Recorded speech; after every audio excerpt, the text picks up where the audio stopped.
Assalamualaikum warahmatullahi wabarakatuh.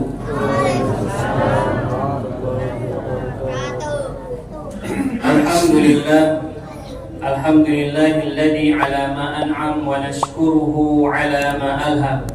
Alladzi 'allama bil qalam 'allama al insana ma lam ya'lam. Allahumma shalli wa sallim karrama man ta'allam wa 'alima wa 'allam wa 'ala alihi wa ashabihi al-akram. Amma ba'du. Hadirin dan hadirat Bapak Ibu, kaum muslimin dan muslimat, jamaah tarwih yang dirahmati serta dimuliakan oleh Allah.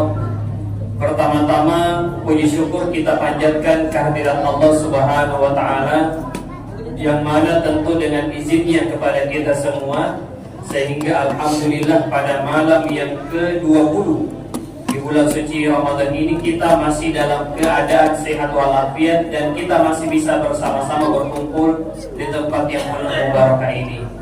Nah, di antara keutamaan yang luar biasa dari baginda sallallahu alaihi wasallam kepada kita semua ini, yang masih istiqomah, yang masih taruh sampai malam ini hingga malam terakhir kata Nabi, yaitu akan mendapatkan maghfirah, ampunannya Allah Subhanahu wa taala.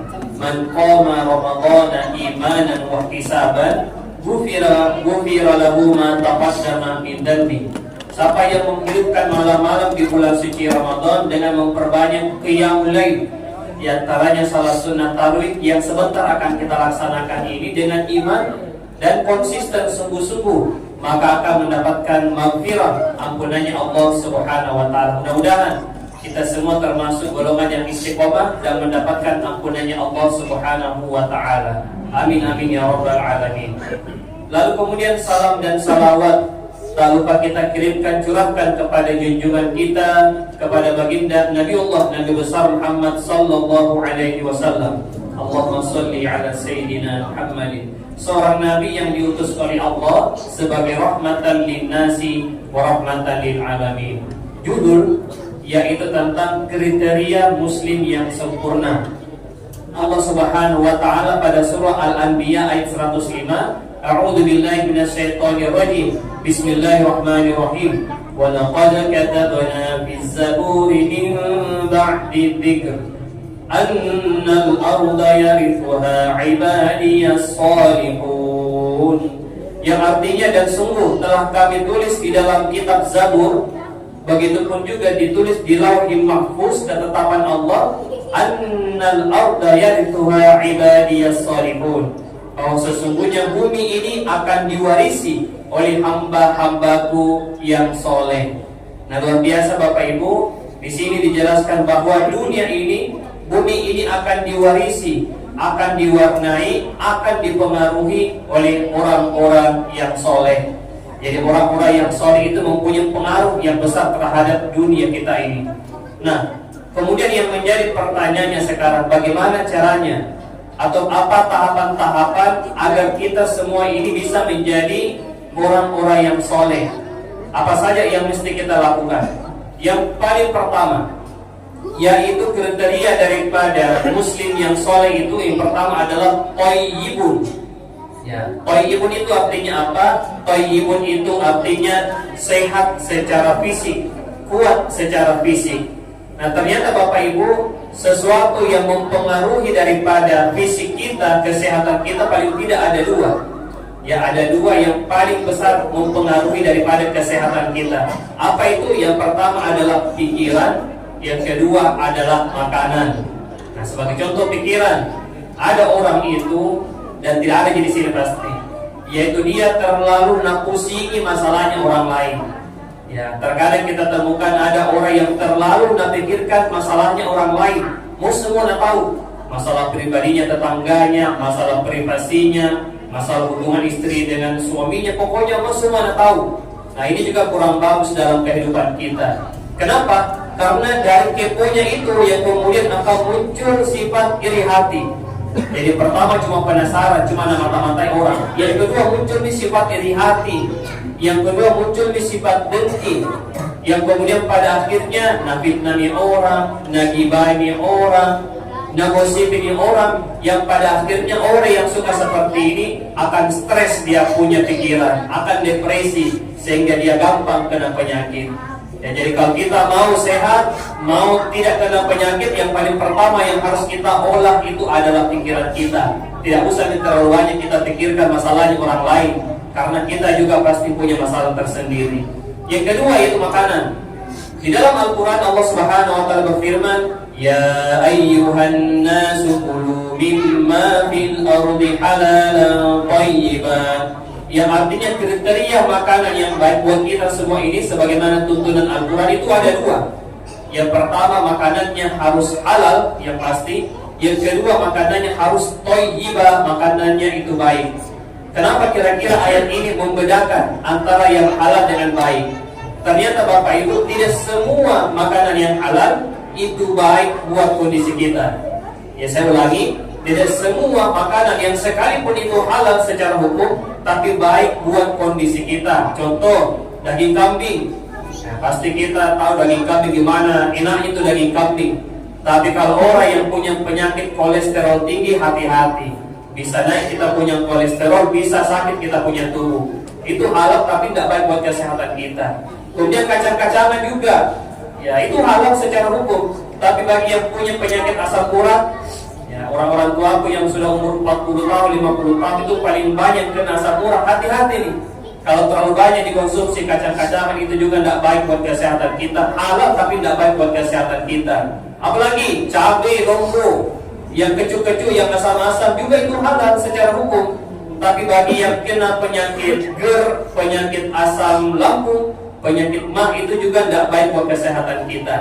Jadi intinya kalau kita mau baik, kita punya kesehatan tubuh, yang harus kita olah adalah pikiran. Yang kedua, pola makannya harus dijaga.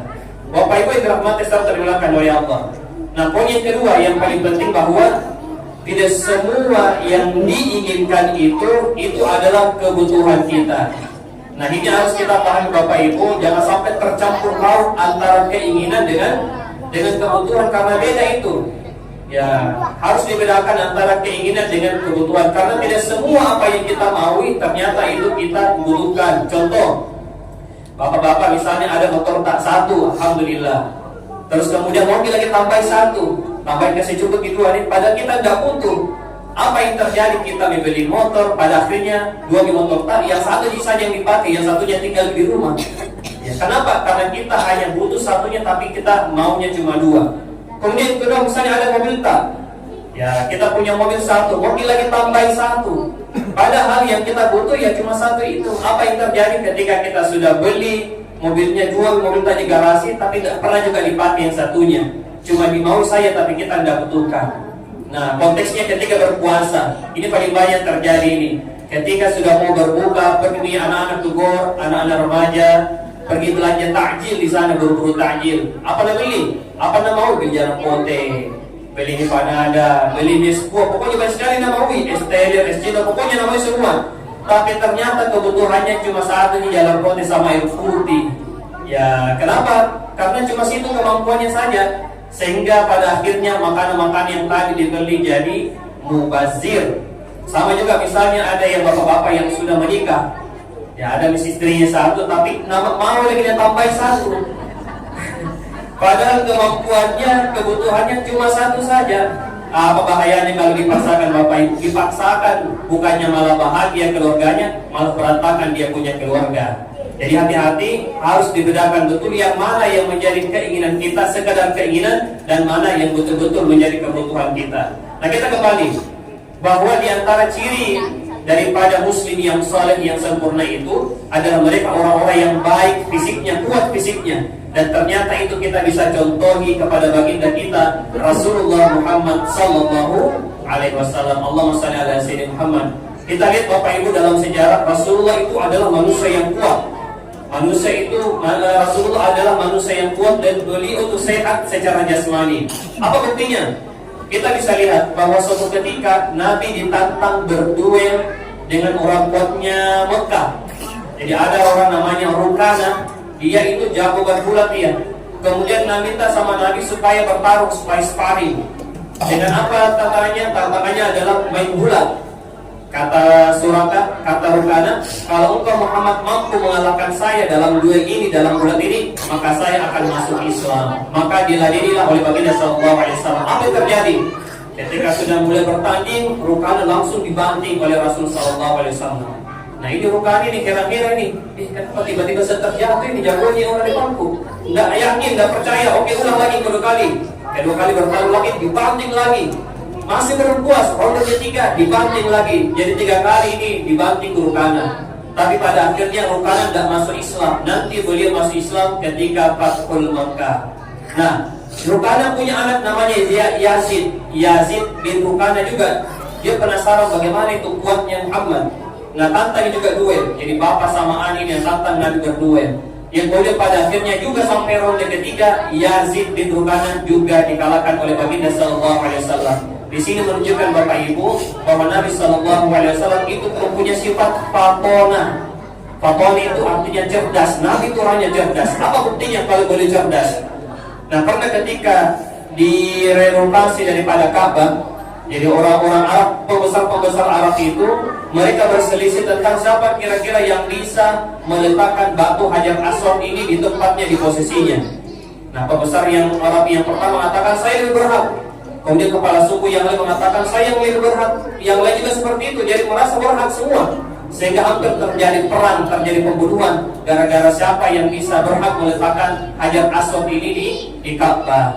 Lalu kemudian datang baginda sallallahu alaihi wasallam. Apa yang dilakukan oleh Nabi? Nah, di sini kita bisa lihat bagaimana cerdasnya Nabi kita Rasul sallallahu alaihi wasallam. Nabi lalu kemudian mengambil surbannya, lalu kemudian meletakkan daripada Hajar Aswad itu di atas kain surban tersebut. Lalu dia perintahkan kepada kepala suku untuk memegang daripada ujung-ujung daripada surban itu, diangkat masing-masing bersama-sama. Lalu kemudian Nabi pun meletakkan daripada batu Hajar Aswad itu pada posisinya. Di sini kita lihat bagaimana Nabi SAW saking cerdasnya bisa melahirkan solusi-solusi sehingga tidak terjadi peperangan di antara mereka. Bapak Ibu yang dirahmati serta dimuliakan oleh Allah, ya saya kira inilah mungkin tausiah singkat yang bisa kami sampaikan sebagai kesimpulannya, bahwa kita semua tentu berharap menjadi orang-orang Muslim yang sejati. Kita semua berharap menjadi orang-orang Muslim yang sempurna. Dan kita pun berharap semua menjadi Muslim yang soleh. Bagaimana caranya? Yang pertama yang harus kita perbaiki adalah fisik kita. Ya, kita harus jaga pola pikir kita supaya tidak terlalu banyak memikirkan masalah orang lain. Yang kedua, jaga pola makan kita supaya kita sehat, dan kita pun juga ya harus senantiasa banyak olahraga. Yang kedua, setelah fisik kita baik, fisik kita bagus, yang kedua yang kita isi adalah otak kita. Kita isi dengan iman, kita isi dengan ilmu, supaya betul-betul kita ini menjadi manusia yang sempurna. Dan kita pun berharap semua menjadi Muslim yang soleh.